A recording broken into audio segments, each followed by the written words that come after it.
Alam mo yung patay, hahatulan ng Diyos yun sa kanilang ginawa.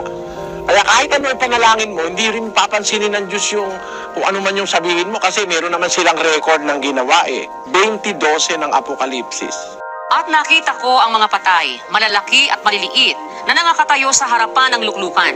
At nangabuksan ang mga aklat, at nabuksan ang ibang aklat na siyang aklat ng buhay. At ang mga patay ay hinatulan ayon sa mga bagay na nasusulat sa mga aklat, ayon sa kanilang mga gawa. Kaya para sila maligtas, ang deciding factor, yung ginawa nila, hindi yung ginawa mo. Hindi yung ginawa ng kahit sino pa. Yung mismong ginawa nila, yun ang hustisya ng Diyos eh. Hindi naman pwedeng palakasan sa Diyos dahil malakas ka, kagaya nung sabi, yun daw mga santo, malalakas daw yun. Kaya pag nanalangin ka sa santo, kung malalakas sila, para bang ang Diyos, ang gobyerno niya, ay palakasan.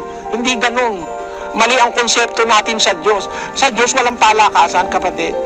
Kahit ano pa ipanalangin ng kahit sino pang manalangin, pagka ikaw ay namatay na, yung gawa mo na ang batayan ng Diyos kung paano ka hahatulan. Nakasulat sa Biblia, bubuksan yung aklat, hahatulan ng mga patay ayon sa kanilang mga gawa. O anong ibig sabihin nun? Basahin natin ang Ezekiel 14:20. Bagaman si Noe, si Daniel at si Job ay nangandoon, buhay ako, sabi ng Panginoong Diyos. Hindi sila mga gliligtas ng mga anak na lalaki o babae man. Ang kanila lamang ililigtas ay ang kanilang sariling kaluluwa sa pamamagitan ng kanilang katuwiran. Maliwanag, ano kapatid? Kahit si Daniel, si Job, si Noe, nandoon sa paghuhukom, sabi ng Diyos, buhay ako. Ibig sabihin, alam niya lahat ng bagay na nangyayari.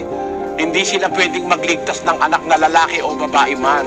Ang kanilang iniligtas, yung kanilang sarili sa pamamagitan ng katwiran.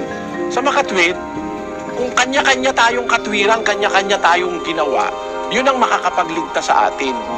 Hindi ang panalangin ng kahit na sino, hahatulan siya sa kanyang gawa. Bayaan na natin sa Diyos pagka ang isang tao ay tapos na ang kanyang buhay, nasa Diyos na ang paghatol sa kanya. Samantalang buhay ang tao, pwede mong ipanalangin. Kasi pwede pa siyang magbago eh. Samantalang buhay siya, panalangin mo siya. Pag nagkakasala siya, panalangin mo siya sa Diyos. Pagka naliligaw siya ng landas, panalangin mo. Kasi pwede pa siyang magbago. Pero pag patay na, hindi ka na makakapagbago. Nakasulat na yung kanyang final act sa gawa ng ginawa niya sa mundo. Nasa aklat na ng buhay yun.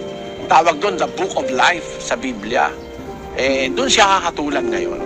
Kaya magiging wala ng kwenta yung panalangin mo pagka ang tao patay na. Kaya mga apostol, di na nanalangin para sa patay eh. Wala kang mababasa sa Biblia, nagkaroon sila ng nobena, nagmisa sila para sa patay, wala nun.